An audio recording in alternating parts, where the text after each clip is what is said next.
All right, so in Buddhism terminology, I'm just listening to a recording by Joseph Goldstein, and he was talking about the defilements, the what I've seen called the kleshas. Maybe I'm mispronouncing that, and he translated it as unwholesome states. And I thought that phrase has a fittingness that I don't know is necessarily obvious. It certainly wasn't obvious to me, but when I heard it, I felt something kind of shift inside of me and a little bit of a sparkle. So I thought I'd share that. So first, a little bit of context. I've seen it phrased as either 3 or 5 of these defilements. The 3 I've seen represented by the pig, the snake, and the rooster are ignorance, aversion, and infatuation. So basically, not understanding the nature and reality of what is, being ignorance, aversion, being, wanting to keep away from us those things that just for whatever reason aren't desirable, that repel us. And then on the other hand, kind of the opposite of that, right, where there's a push, there's also the pull, wanting to keep next to us those things that make us feel good, make us feel safe, the things we want. And these are called defilements in Buddhism because when they arise, they tend to prevent the mind from being open and receptive to all that is. We tend to kind of zero in on things, fixate on things, obsess over things. And I believe it is this act of fixating, as opposed to whatever it is we're fixating on, that generates the experience of suffering. In other words, the objects or targets of the aversion, the infatuation, or the ignorance are really fungible and ultimately irrelevant to the consideration. It's really more this move of singling something out of the entire field of awareness and dialing in on it. And, again, there's absolutely nothing to be ashamed of when these things arise. For one thing, we're playing the hand we're dealt always, and that comes from source. Secondly, you can look at it from an evolutionary standpoint and recognize that,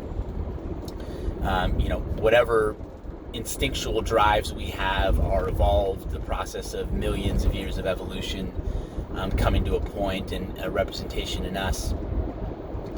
But anyway, circling back to kind of the original point I had here, why does the phrase unwholesome states seem particularly fitting to me?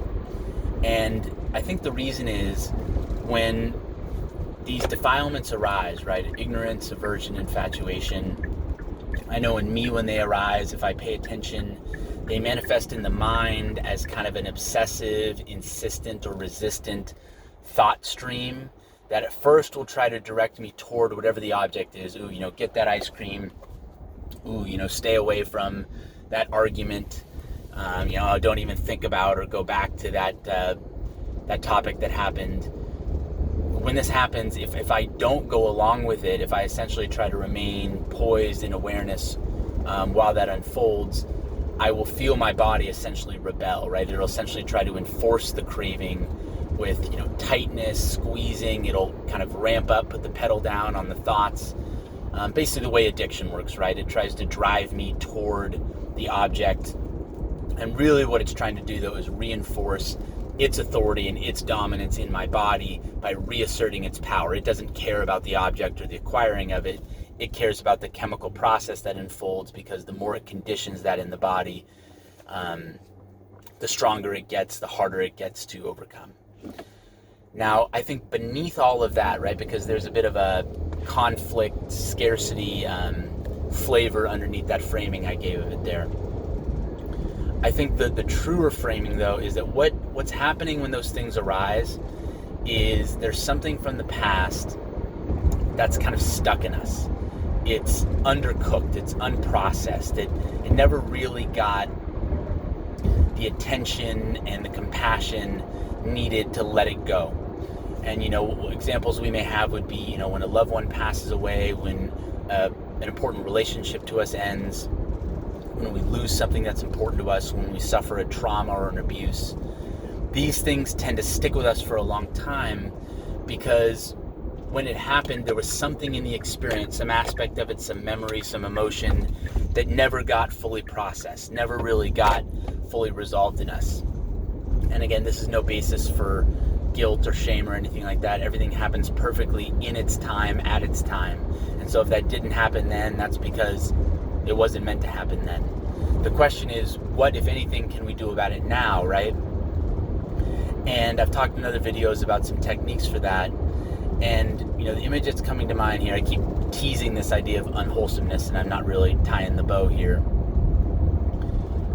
is it's basically inviting a wholeness to happen now that didn't happen then. So, for example, a loved one passes away. We go through the physical grieving process that happens, but then we never really fully emerge from it. There's some part of our soul, some part of our being, some part of our mind that is still wrapped around the idea of that person we lost, and either wants to deny that they're gone or wants to cling to some aspect of who they were, instead of trusting in the unfolding of time, first that we will essentially meet them again in a beyond past this life, but then also even in this life that the memories of them, that our fond feelings of them, those things will return to us in the flow of time when it's perfect for it to do so. And so essentially then we're clinging to that person, or really to our memory of them, to our notions of them. And that clinging is creating a tightness within us, a blockage within us that prevents us from flowing in time. And so anything we see that reminds us of them, or anything we hear, or even if in the normal spinning of our minds something about them comes up, boom, we latch onto it because we think, oh no, I don't want to lose this person. I don't want to lose this memory. I don't want to lose what I have left of them. And this is that klesha process, right? This is the defilement, because now what we're doing is, instead of allowing things to arise and pass through our flow of awareness, right?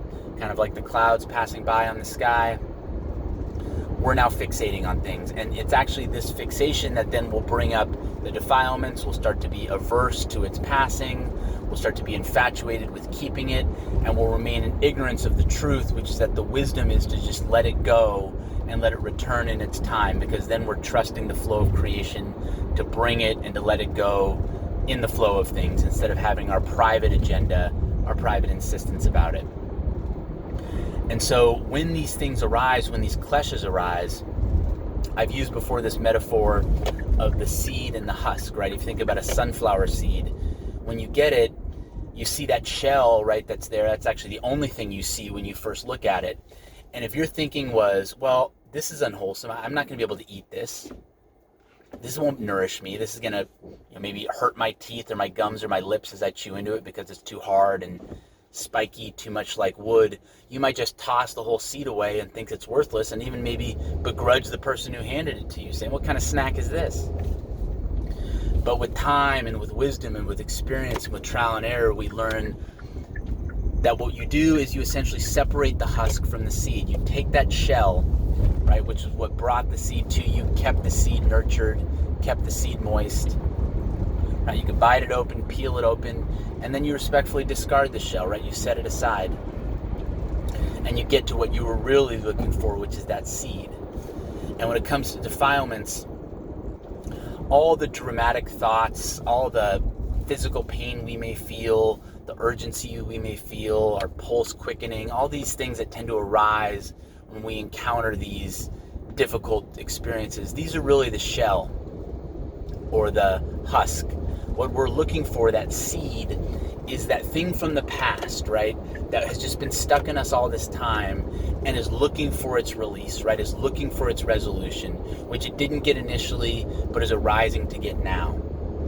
And so if we're able to kind of shed the drama, get down to the feelings, right, and we don't have to do detective work, we don't have to investigate what was this about, what does this stem from.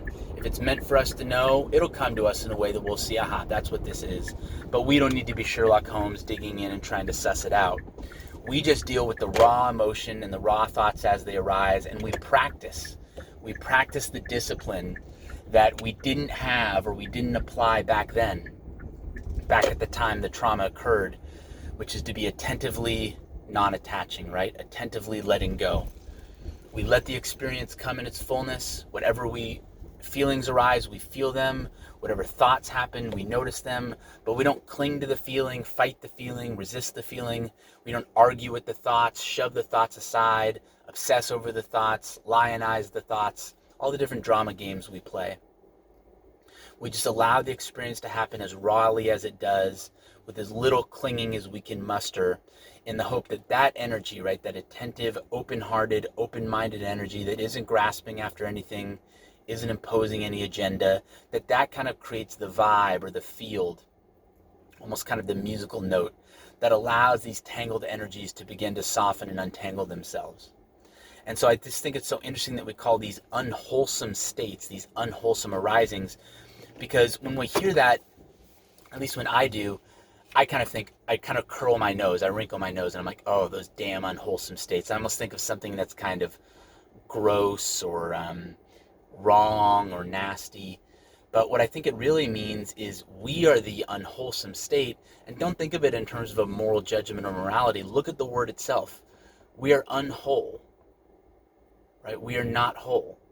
There's some part of us that is stuck, that is tangled, that isn't really fully integrated into the system that we are. You could think of it almost like a river, and part of the river maybe has been artificially dammed, and so there's water of the river that has now grown stagnant. It's covered with moss. None of the fish or the creatures of the river can really live in there. It's choked, it's stagnant. What we're trying to do is basically kind of break that little artificial dam and let that water rejoin the river. And what'll happen? As soon as that dam is broken, the water rejoins the river, all that moss dissipates. What was kind of a choking, stagnant, maybe even unhealthy situation in the volume and flow of the river is now free and no issue at all. And so when those things arise, I like to use the inner child framing to just destigmatize it somewhat and take us maybe get our hand off our sword a little bit. We're not rearing on our horse anymore, thinking we have some epic mythic battle to fight. What we do is we have energy from our past, which, like a child from our past, doesn't really understand what's going on in the present moment because it's been kind of stuck in whatever little loop it's been put in. And this is our opportunity to liberate it. And we may think it's, some form of rescue, but it's really a form of redemption, because what's trapped in there is us. And not only is it unwhole and suffering while it's in that separateness of the time loop, we too are unwhole and separate because we have some energy of ours, right? Like if we're a flock of birds, it's like a bird of our flock has been lost, right? Or if we're a herd of sheep, right? A member of our group has been lost. We are not whole as our pack until all of us are together and all of us are thriving and moving together. And so anyway, just next time you hear this phrase unwholesomeness, or next time you feel these difficulties arising, next time you're noticing, wow, I'm in a defilement state right now, I'm really driven by an ignorance, driven by an aversion, driven by an infatuation, just remember that this is an opportunity to restore wholeness. And if you can channel that vibe of attentive non-attachment, experience everything fully, cling as little as possible, I think you'll find gradually that wholeness will return bit by bit.